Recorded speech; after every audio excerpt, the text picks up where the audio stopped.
189 world leaders. 8 goals for humanity.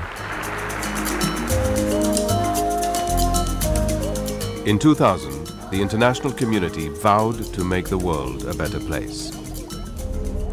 To end extreme poverty. To end hunger.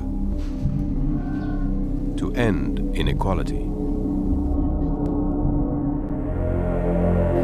Under the Global Partnership for Development, we have made progress.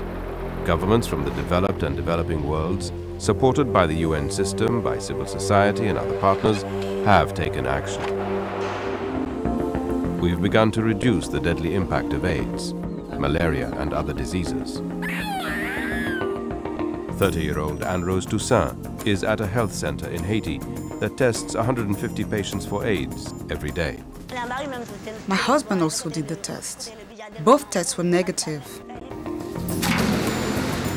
We have advanced environmental sustainability by helping farmers build cisterns and dams to collect rainwater in places like Jordan's arid south, where every drop of water is precious.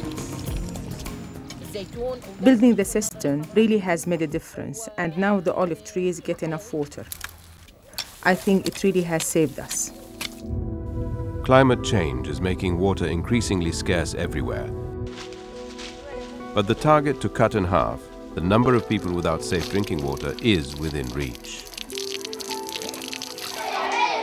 And now more children are going to primary school than ever before, especially in countries where school fees have been abolished.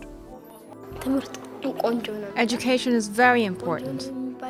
And the reason is that through education, you can reach any goal you aim for. We are also improving maternal health. In Mongolia, Opsi Dago is about to give birth to her second child. I'm 9 months pregnant. I'll give birth any time now. With more and more rural nurses to check up on her, the birth of her baby is no longer life-threatening.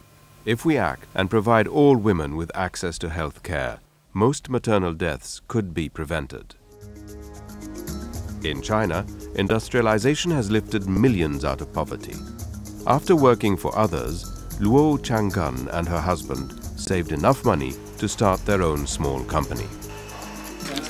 In many places, we see more and more women in paid jobs, more girls in school, and more women in power. One day, hopefully become president of this country. Yes!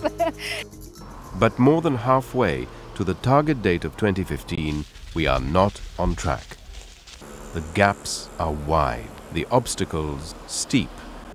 500,000 women continue to die each year from complications of pregnancy and childbirth. 75 million children still do not attend primary school. I dropped out because I didn't have a school uniform. My mother wanted me to work to make some money so that hopefully one day we can afford the uniform again. If current trends continue, 2.5 billion people will be without basic sanitation in 2015. 1.4 billion will live in extreme poverty. Rising food and energy prices and the global credit crisis may make things even worse. Citizens are demanding action. Last year, 43 million stood up against poverty, part of a growing global movement. World leaders made the promise. Now it's time for us to deliver. Together, we can make it happen.